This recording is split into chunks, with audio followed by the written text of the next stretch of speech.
Okay, guys, what we're going to be doing this evening is that we're going to be going through a past paper. All right, the past paper we're going to be going through today is January 2021. This was the first one that was done in the new syllabus because 2020 had none because of COVID, as you might be well aware. All right, so if you notice, first thing, all right, going to the paper, general proficiency. All right, but there are a few things you might want to take note of. For example, filling your school center number, candidate's full name, date of birth, all of those things. You want to make sure you enter properly. All right. Make sure it corresponds with the data you have on your timetables, stuff like that. All right. So you also want to make note of the time you have, 2 hours. So you can basically reason out if you have 4 questions to do, even though the 4 questions have many subsections, I'd estimate anywhere from 6 to maybe 8. You will assume that 4 questions, 2 hours, you have about half an hour per question on average. But you know the weightier questions come toward the back. So my suggestion is when you're doing whichever exam, math, English, IT, accounts, history, well, maybe not so much history, I'm not sure. But the weightier questions come at the back, so start from the back. Don't start with the questions that are necessarily easiest. Yes, you have to be able to do the question, but you want to start with the questions that value the most marks first. Exam is strategy. So get the weightier marks out of the way. So if you are called upon to submit your paper and you don't have enough time left to do all the questions, it's best to leave out even 5 questions about the 2 or 3 marks, even though 15 is a lot to lose, rather than leave 1 or 2 questions not done toward the latter stage of the paper, because 1 or 2 questions can be as much as 10 marks each, and that's 20 or more. So that's just the logic there. But of course, it's your choice. Make note of your instructions. Paper consists of 4 questions, answer all questions. Write your answers in the space provided in this booklet. Do not write in the margins. All right, an extra paper is provided for you. All right, and of course, if you use extra paper, write your candidate number and so on the pages that you use. All right, and of course, make sure as well you write the question 4, part B, section 1 or 2 or 3 or 4 or 5. All right, so let's get into this now. Question number 1 we have here. Sometimes, depending, I might be zooming in or out, but I hope it is still legible. All right. The Caribbean Development Bank plans to fund a project to establish a meteorological station in a Caribbean island to forecast and monitor weather conditions in the region. The type of computer system suitable for this project is a supercomputer. All right. State 2 reasons why a supercomputer is suitable for this project. 2 reasons. Well, we all know supercomputers are as the name says, super. Like you have Superman, the biggest, baddest man that there is, strongest, most powerful, fastest. Yeah. Sorry to use a cartoon character, but if it helps to remember, fine. So a supercomputer really is the fastest computer man has built. It is extremely fast. It stores a lot of data. It's a number crunching computer. All right. It is designed to do lots of calculations. So remember, you're doing weather forecasting. You're feeding in temperature data of water, of the atmosphere, wind currents, maybe even the time of year to predict against other years. Many different things you're looking at. And the supercomputer now has to process all this data. All right, so 2 reasons a supercomputer be useful, because it's used to process loads of data, numerical calculations, also to facilitate modeling and forecasting of the data, so we can predict where the storm is going based upon the data you input, right? So there are 2 major things you want to pay attention to supercomputers. If you think mainframes aren't bad, but it's the problem. Mainframes, while they are fast, while they store a lot of data, the truth is mainframes more deal with disseminating information and controlling computers on a network, all right, especially a server, all right? So while mainframes are good, supercomputers are the best to do that particular task. The local area networks of stakeholders, Part B now, throughout the Caribbean region are to be connected to the computer system, to the supercomputer, sorry, to form a wide area network using telecommunication lines. This phrase here is extremely important, using telecommunication lines, all right? So a wide area network using telecommunication lines. So you're talking about like twisted pair connections, that kind of a thing, or old RJ1112 cables and so on, old-time telephone lines, which are analog based. Identify the most important hardware device that is necessary for this connection. A modem. Modem, because the term modulator, demodulator, as it comes from modem, right? Because the modem, well, let's get into part 2 now to further elaborate, or for me to elaborate what I was going to say.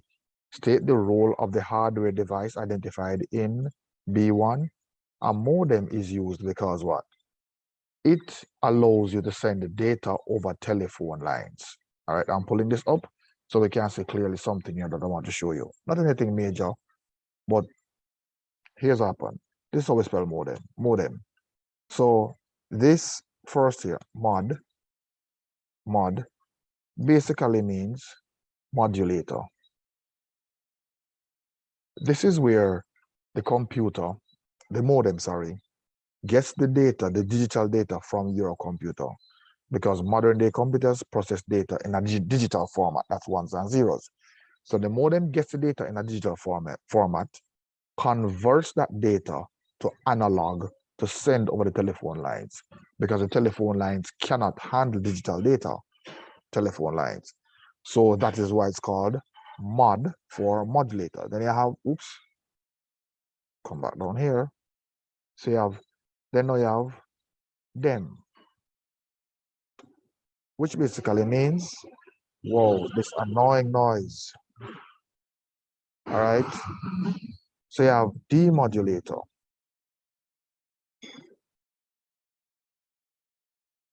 All right. So demodulators basically, what this term really refers to is the context, the idea that the modem now on the other end. So I send information from my computer, which is digital, to my modem. My modem converts that digital data to analog to send over the telephone lines.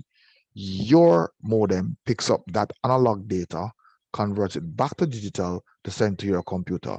The process of converting that analog data back to digital is called demodulator. That's what the term is called. So it's the term modem. All right. We probably have two Ds, but we just use one, modem, right? So that's where that term comes from. All right. That's how it works. All right. Okay. So you explain that role, but of course you use less words. For example, the modem converts digital data to analog to send over the telephone lines, and the other modem converts it back to digital for the other computer to read it. Basically, that's what you're saying, right? In your own words. 2 marks. State 2 examples of industries other than weather forecasting in which supercomputers are still being used. Huge engineering companies like Boeing. You know, you want to design aircrafts that weigh several tons, plus they're carrying luggage and passengers. Thrust of those jets to lift that aircraft to travel at required speeds while maintaining the strength and integrity of the aircraft. Boeing. Space exploration, like NASA or Elon Musk's SpaceX industry company now that he's messing around with, competing with Jeff Bezos. So these guys using this technology, they are the ones who are likely to have supercomputers to basically do the number crunching. Because if you're going to travel to Mars, for example, it takes about 9 months to get to Mars. Mars is what? A couple of million, several 100 million miles away, right? So you're talking about the fact that you want to get to Mars, you have to calculate how fast Mars is moving, how fast Earth is moving, the distance between both planets, and how fast you need to be traveling to pick up Mars where it will be in a few months' time, in 6-9 months' time. So supercomputers are designed for that purpose. Whether they're sending people or like the Mars rover, that's why you need supercomputers. All right.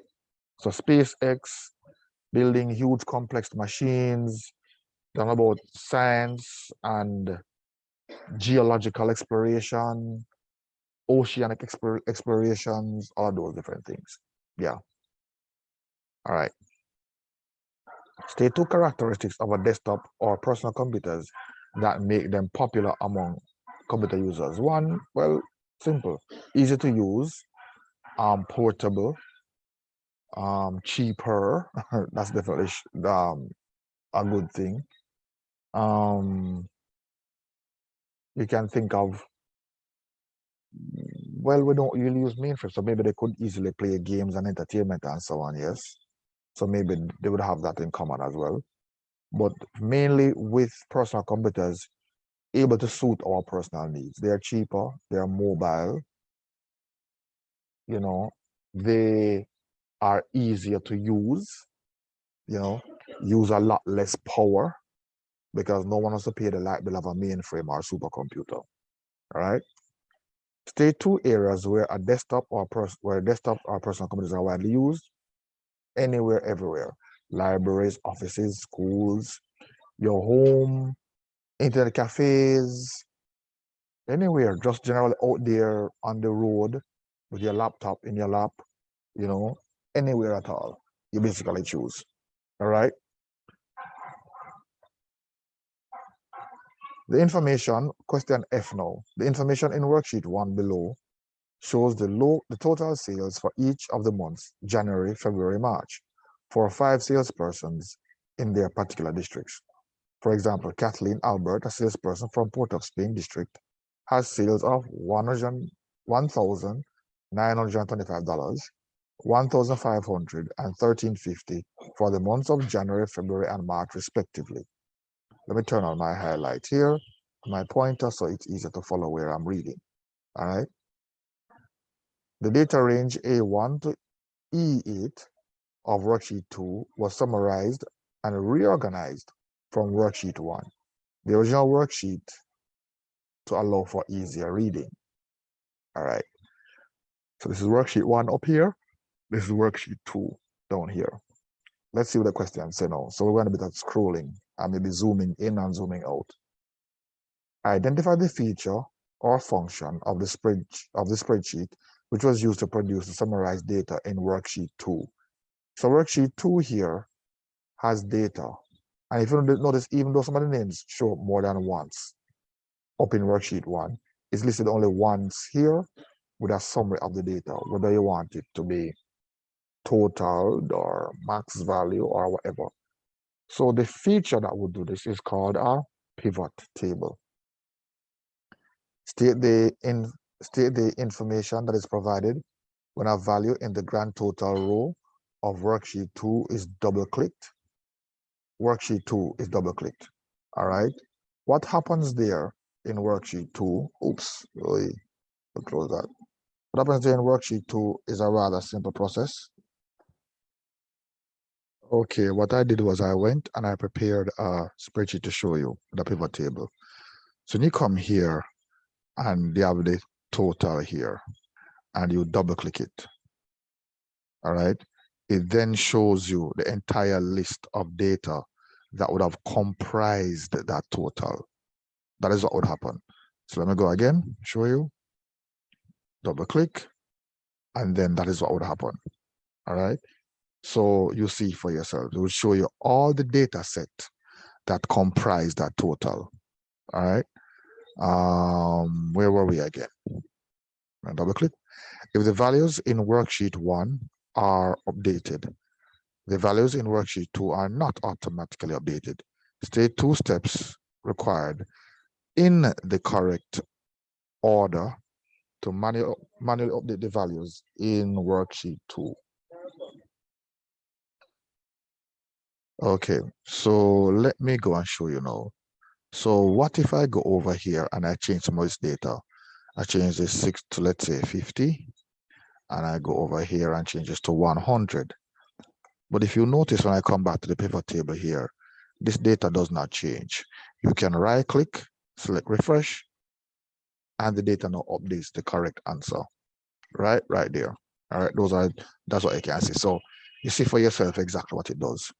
All right, so let's go. All right, continue. All right, to complete the missing parameters in the VLOOKUP formula for cell B10 for the worksheet 2 to find the amount of sales made during the month of March by the salesperson in cell A10. All right, so complete the missing parameters in the VLOOKUP formula for cell B10. All right, let me look up here. Cell B10. Cell B10. All right, so I'm assuming it's right here. So we're working with worksheet 2. Yes, worksheet 2. To find the amount of sales made during the month of March by the salesperson in cell A10. In cell A10. Okay, that's this person. All right. So here is what we put here. So equal VLOOKUP, open brackets, and we are referring to the person. Let me make sure my recording is still going. All right, cool. So the person is the VLOOKUP. All right. So the person in cell A10. All right. So for the sales made. All right. So we're going to look for this individual here. Cell A10. Cell A10. Sales figures for the person in cell A10. So we're looking for, so it is A10, A10, comma, the lookup table would be, assuming it's the same table as lookup table, A3 all the way down to A2, E7, B3 to E7. So it's B3, B3, colon, E7. I think that's correct. Yeah. All right. Then now let's continue to work. Scrolling back down. I hate the scrolling thing. All right. How many columns would my lookup table have? Which value I want you to return? To find the sales during the month of March. So I'm looking for the month of March. So March is going to be, here is 1, 2, 3, 4. So it's the fourth month. The fourth column, sorry, says comma 4, then comma, and looking for that figure. So the value it should be true because I'm looking for an approximate match. Is it true? Is that approximate or thing there? Remember, I think it's false. False is approximate match, I think. False is approximate match, yeah. So let's go again now. Yeah. To find the amount of sales. To find the amount of sales. All right. Looking for the name exactly. Charles Clement Davis. Yeah, looking for exactly Clement Davis. So it has to be exact match. Yeah. That's what you're looking for. All right, so false should be fine. So this is how the VLOOKUP should look. May want to put capital letters. It doesn't matter still, but you know, it reads better. All right, B. All right, B3. And of course, you may want to make it absolute as well. Dollar sign. Just in case you have to replicate the formula downward, copy the formula downward, you may want to make it absolute. All right, so this is what the VLOOKUP table would look, the VLOOKUP function would look like. All right, coming back here now, Next question. State the change that should be made in parameter 3 in F4 in order to obtain the grand total. This person. The only change you need to make to get the grand total is to change it to 5, because you want to get the data in column 5. So yeah, 1, 2, 3, 4. So we're getting March 1st. Then here you want the grand total, which is in column 5. So you want column 5 data, just change the 4 to 5. And that's it for that. All right, so this is exactly what we do for that function. All right. Next question. All right. We continue. Move this out of the way again. Move this up a bit. All right, cool. J is the Information and Communications Technology ICT Manager at Empress Power, a renewable energy company. The proprietor has announced that the company will be expanding with new branches opening in the neighboring city. J has outlined to the proprietor that in order to facilitate the expansion, multiple computer systems should be needed. Well, systems would be needed, sorry. List 4 basic components that each computer system should have. All right, 4 basic components. IPOS. That's what you think right away. Input, process, output, store. Those are the 4 basic things every computer system should be able to do. All right. J has listed a number of specialized peripheral devices that will be required. Complete the table below by indicating the category of each device. All right, which category falls in? Joystick is a input device. Scanner, another input device. So both would have input right here. Input, input. All right. All right. If you want to go into more detail, this could be saying DDE, direct data entry, as opposed, manual data entry, as well as scanner being direct data entry, DDE. All right. Okay.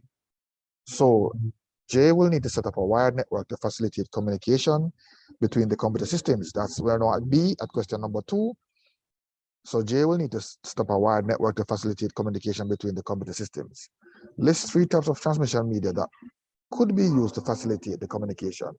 So number the 3 types of wiring that we use: twisted pair, coaxial, fiber optics. Those are the 3. And I think I have it in the notes that I uploaded for you guys some time ago. That's in your Google Classroom. Let me see if I can find it, so you can see, have a little bit of imagery of what we're talking about here. Interesting. I opened so many documents since the last class that is no longer listed there. So I have to go and find it. All right, back home. Wonder if it is here. No, not there. All right. Let me just go here. And then it should be somewhere inside a folder I have here. Desktop and resources. I don't have it here.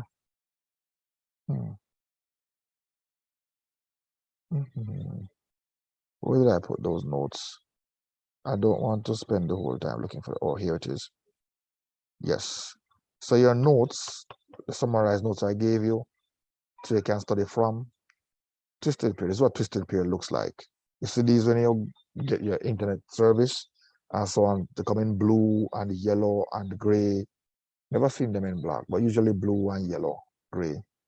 All right, maybe even green too. Coaxial cable. That's what we call the cable box. Screw to the back of the cable box. And of course, fiber optics. Now all that we have running on the utility poles, sometimes coming even into your house too, depending. All right, so these are fiber optics. All right, so you have an idea what these different cables look like. All right, those are the 3 that's talking about. Identify the transmission media in B1, which will be most appropriate for you for use in the scenario above. This is based upon your opinion, because one would say, well, twisted pairs are good, they are cheap, they are very fast, and so on, even faster than the coaxial, quite possibly, depending. So, it could work, and it's cheaper, easy to set up, just plug in and plug out. All right. Coaxial, on the other hand, maybe you could say maybe less susceptible to interference, in terms of storms and lightnings and so forth and so on, but cost a little bit more technical to set up. Fiber optics, definitely no interference, no problems there. Unlimited speed potential with no interference at all, but very expensive to set up.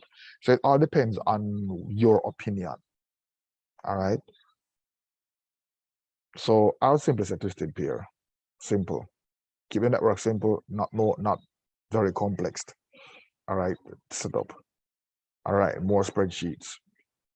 In presenting his proposal to the expansion to the proprietor, Jay prepares the following spreadsheet, which outlines the cost of materials for one of the new branches, Rockside Startup.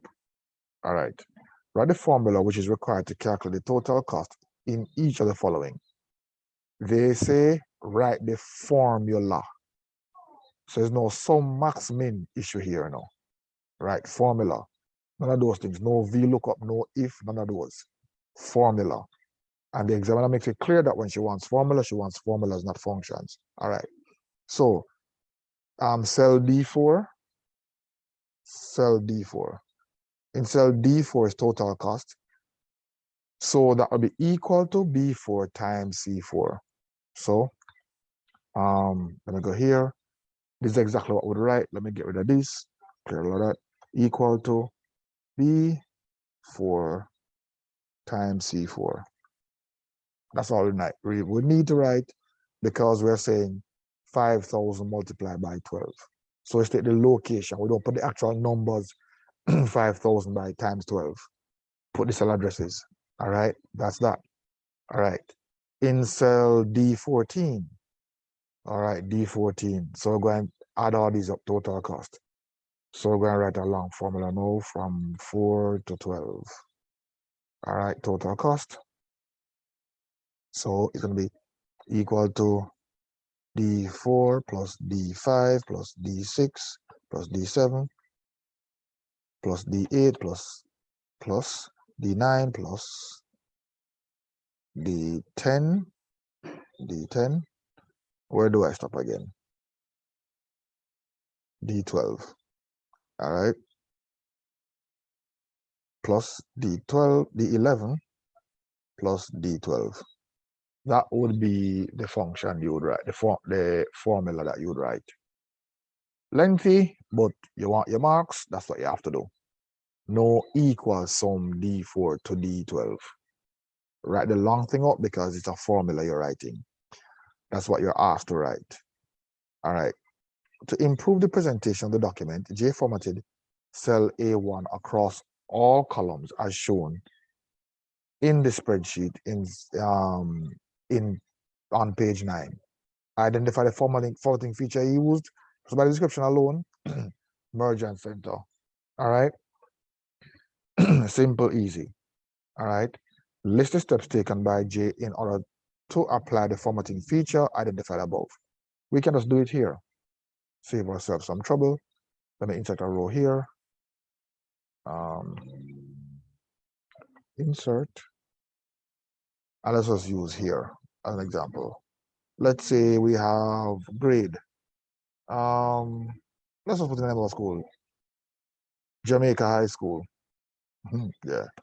Jamaica High School. I want to merge and center it across over to column F. I simply highlight from column A to column F in that row, A1 to A1 to F1. Then all I need to do is click on this button here that says merge and center. And that's what happens. Done. Easy as cheese. All right. For about 1 mark or 2. Whoa. 3 marks. CXC feels generous today. 3 marks. E, state the steps in the correct order required to create a formula to find the average of a range of numbers in a spreadsheet. Of a range of numbers, no problem. That's simple. Of a range of numbers. Let's say we're using this because we have it already, right? So what we do is to a formula, bracket this. All right, I was saying from D4 to D12, something about 9 1, 2, 3, 4, 5, 6, 7, 8, 9. So put then divide by 9. That will be the formula to find the average. That's all you need to do. Just add those elements. Make sure you put the brackets because you want to state the order of operations where brackets occur. Those calculations would occur before anything else. All right. And we move on. Not going to waste as much time as to go into too much detail because I figure you'll be clear on this already, order of calculations. Now we go to question number 3. All right. Okay. So let's continue. Shabby was nominated. Hold a second, no? A noisy vehicle is coming. Alt P.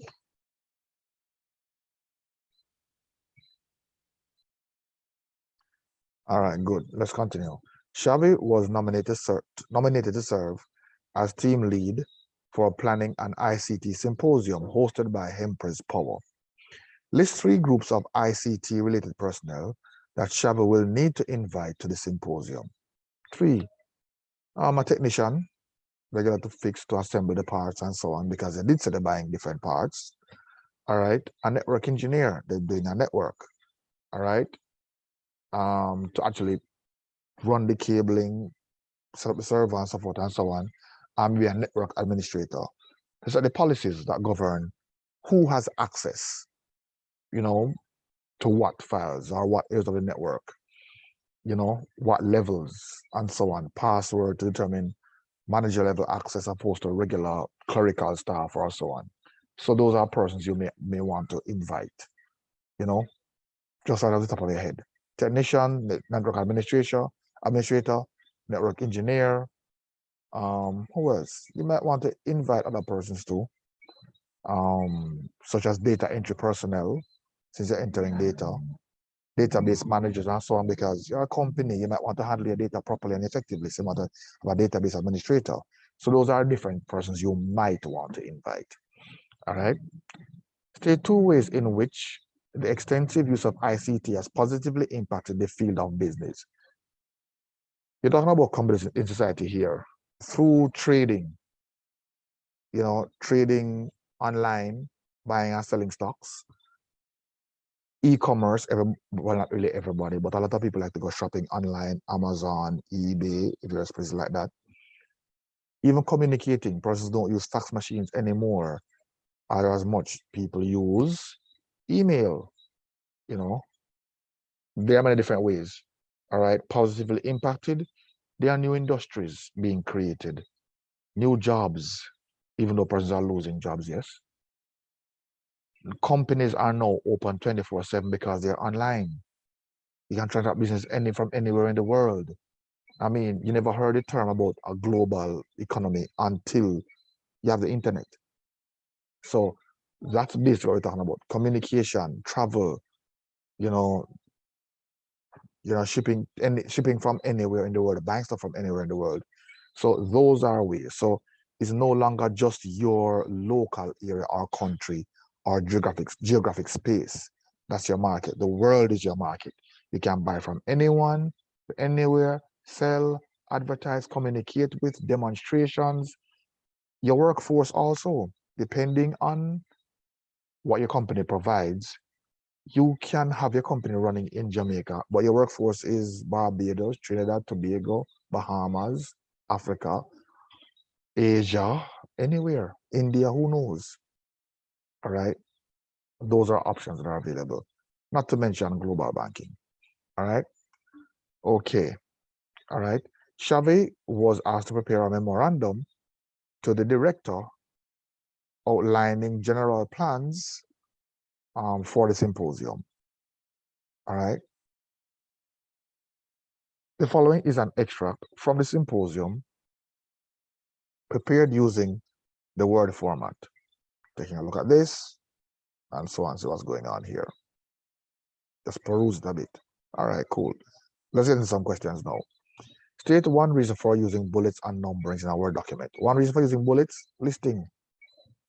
All right, numbering in particular, you can list two as well, but you want to give sequence that you must do step 1 before step 2, step 3. Those are 2 reasons. Keep it simple. And there's 1 mark. Other than bullets and numbering, identify 2 formatting features used in the extract from the memorandum. We go to more than 2. You find bold, you find underlined, you find italics. Capital letters or caps locks. Apparently a tab, use tab here. The document, the body of the letter seems to be left aligned to the left. Those are several formatting features. All right.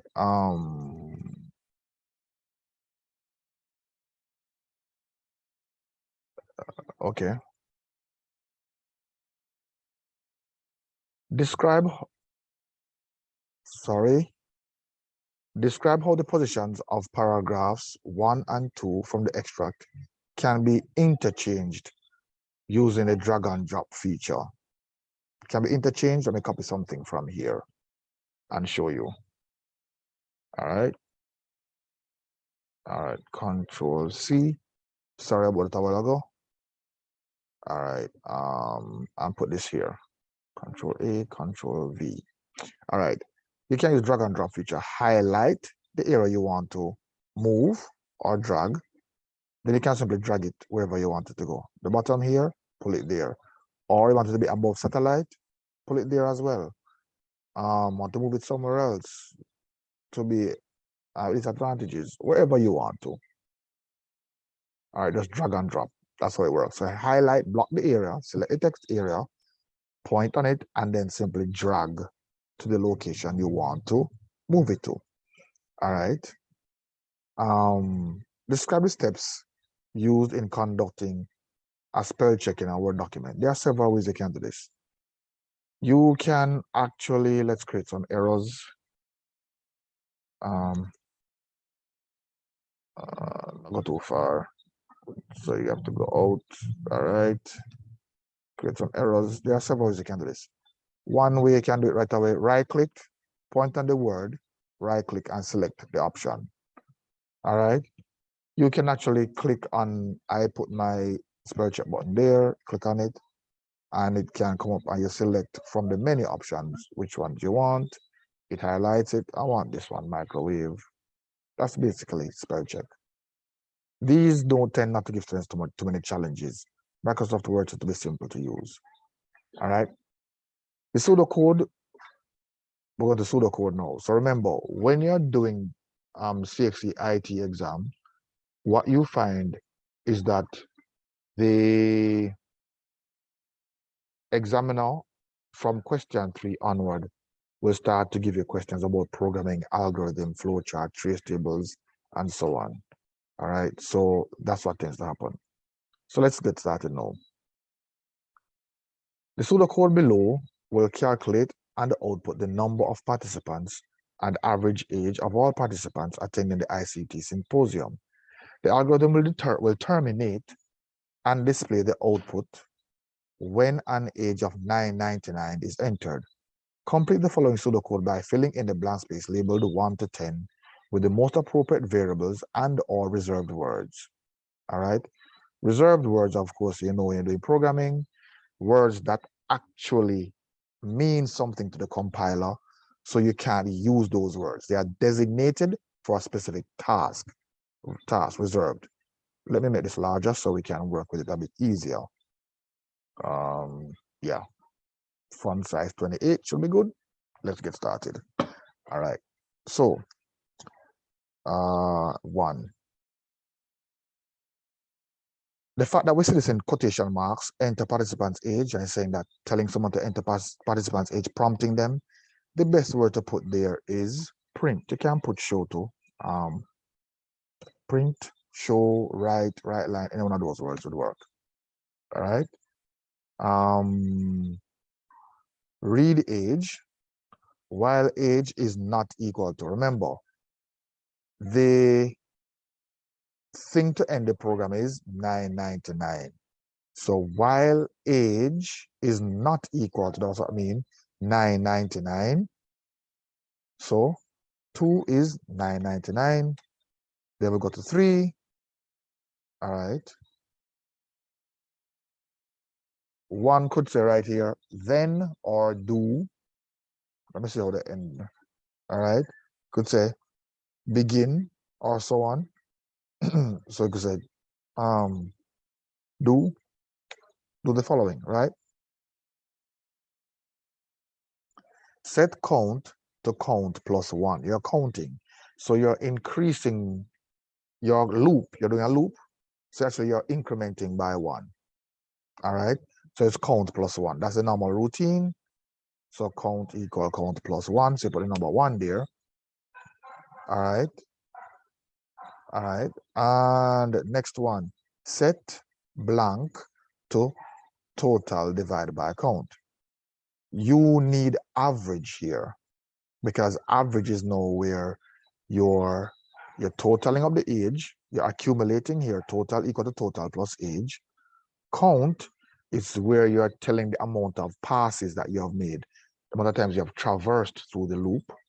All right. Number of data you have entered. So every single time you count by 1, some data was entered. So it'll be equal to set average to total divided by count. So the word I have here is average. A noisy by coming by again. So let me pause this. All right. All right. So you put the word average there. So for 5 is the word average. All right. Enter another age or 999 to terminate the program. So you'd say read what? Read age, because you're going to enter another age, right? So read age. So age is at 6. Let me make sure. Read age. And then you would do what? You'd say end while here, because the loop ends here. So you'd say end while at 7. End the while loop.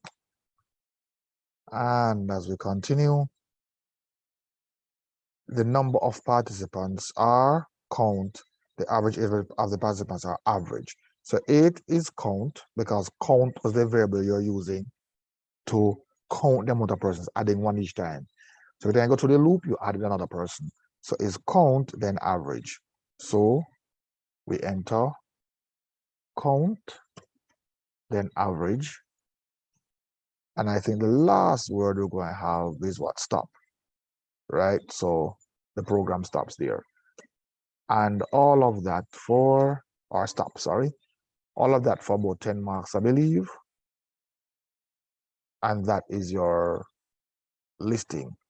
Oh, 25 marks for this entire little section here, all the questions. But this little part here with the fill in the blanks, 10 marks. All right, question number 4. So you know we're going to get more programming in question number 4. All right. The internet marketing company collects personal data from customers, which is stores on computers. State 2 possible effects of improper storage of data. It might pose a problem for retrieving the data. 2, the data might get corrupted, loss of data. 3, persons might gain access to your data. There might be data breaches. All right. So those are 3. All right. Even though they asked for 2, gave you 3. State 2 measures that can be used to protect data stored on a computer. You can use backup. You can back up the data. You can use passwords. You can use firewalls, encryptions. All of those things can be used to protect the data. All right. Firewall, preventing persons from accessing your network. Unauthorized persons from accessing your network or the computer. Passwords, so that even if someone physically gets to the computer, they can't access the file. Encryption, because even if they get access to the data, it makes no sense to them. No, it's not useful. All right. Backup, because anything can happen. As we talk about storms and weather conditions, storm comes, damages your building, flooding occurs.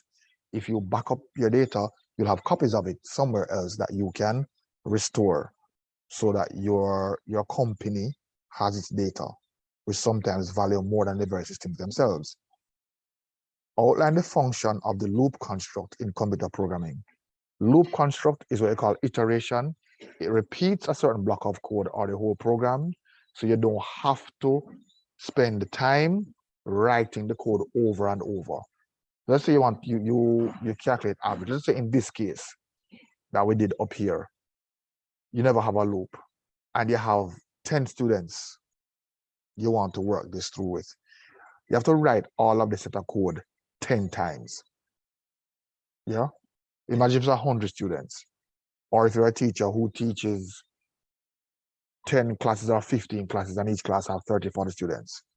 Now that gets tedious because you're writing thousands of lines of code for something that a loop could do, all right, with basically 10 to 12 lines of code. All right, so that's what looping or iteration prevents. All right. State two distinguishing features for each of the following types of loops. While, end while. All right. A while loop is a pre-test loop. In other words, the condition is checked before you go into the process of repeating the code. It also increments. All right. You should also initialize variables. All right. Those are some distinguishing features. The loop will work as long as the condition is true. So those are 4 reasons. All right. The same is true about a repeat until loop in many respects. You should initialize your variables. You have to increment. But a repeat loop is called a post-test loop. In other words, even if the condition is not what it should be, it will loop at least once. What should the condition be? A repeat loop will work only when the condition is false. All right. So while loops work when the condition is true, repeat loops work when the condition is false. All right. Moving on. I really want to wrap this up. You're hired as a programmer by a standard marketing company to write pseudocode for a supermarket. The pseudocode will be presented to the company before the source code is written. The requirements for the pseudocode are as follows. Prompt the cashier to enter the price and quantity of items. Calculate discount at 5% of the total if the total is greater than 500. Otherwise, calculate discount at 10% if the total of the total. All right, no problem. Let's get into that. Hope I can remember all of that because I don't want to be going back and forth. All right, might need to use a smaller font. All right, so let me get going. All right, cool. All right, so I'm going to write the extract of the code. So prompt, so it says a print, enter the price of an item. Input price. Print again, enter the quantity of items.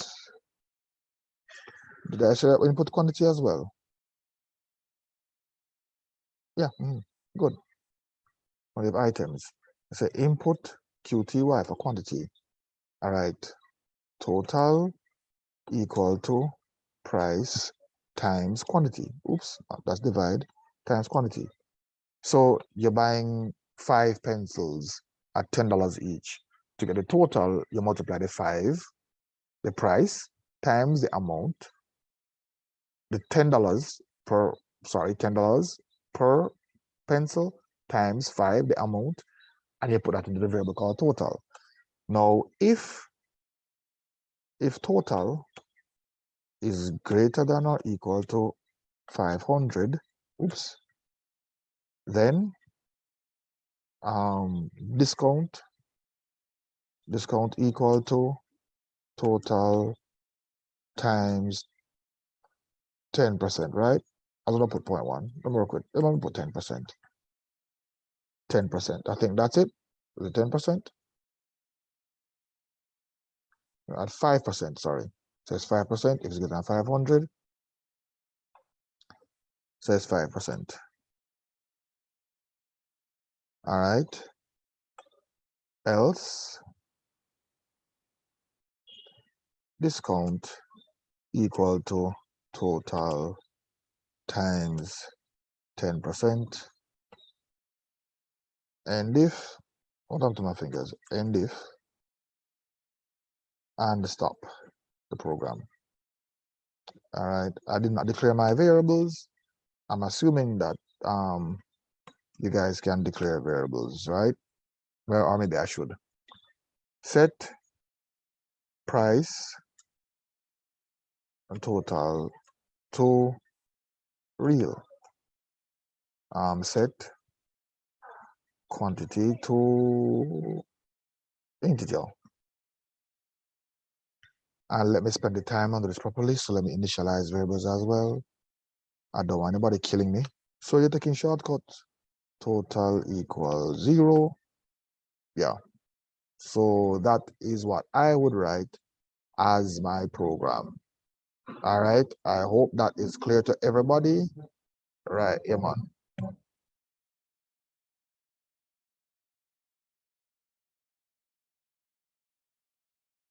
All right. So this is what the program would look like. All right. Can I put in detail? Didn't take any shortcuts. I tried not to, even though I'm in a hurry. So against the time. So this is what the program would look like. Let me see how much time, how much marks CXC give me for all that effort. 10 marks, not bad, right? But not bad. All right. Let's go to the next question now. Is this the last question? Yeah, good. Last question. All right. Write the pseudocode using nested if statements to do the following. If the mark entered is greater than 70, then display the statement grade A. Otherwise, if the mark entered is greater than 60, then display the statement grade B.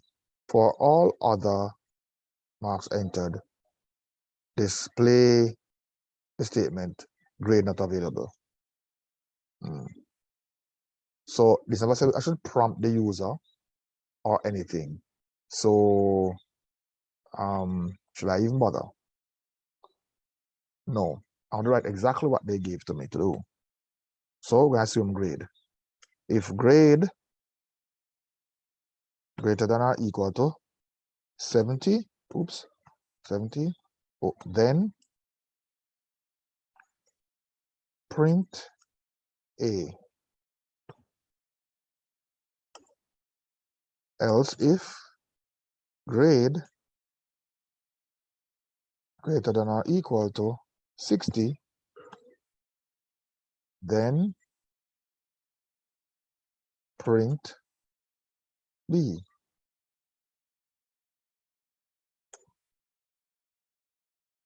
Else, last thing now, we now say print grade not available.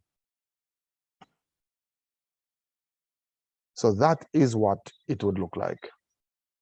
Simple, short, simple. So guys, there's something I want you to pay attention to. All right. If you notice, the big marks come at the end of the paper as suggested. So my suggestion is when you're starting your IT paper, start at the end, not at question number 1. Start with question number 3 and question number 4. Those are where the big marks come in. All right. So please, guys, remember that. And I hope you do well in your exams. If you have any questions, please feel free to ask. I'll post this on my channel. And I hope you guys do really well. Labor Day is coming up. Labor Day break is coming up. I'll do the one for January, for June last year, and January this year, and I'll post those as well. So you can go through them, and when we have class, you can feel free to ask me the questions you like so we can actually increase your odds of doing better on this exam. Have a good day, guys.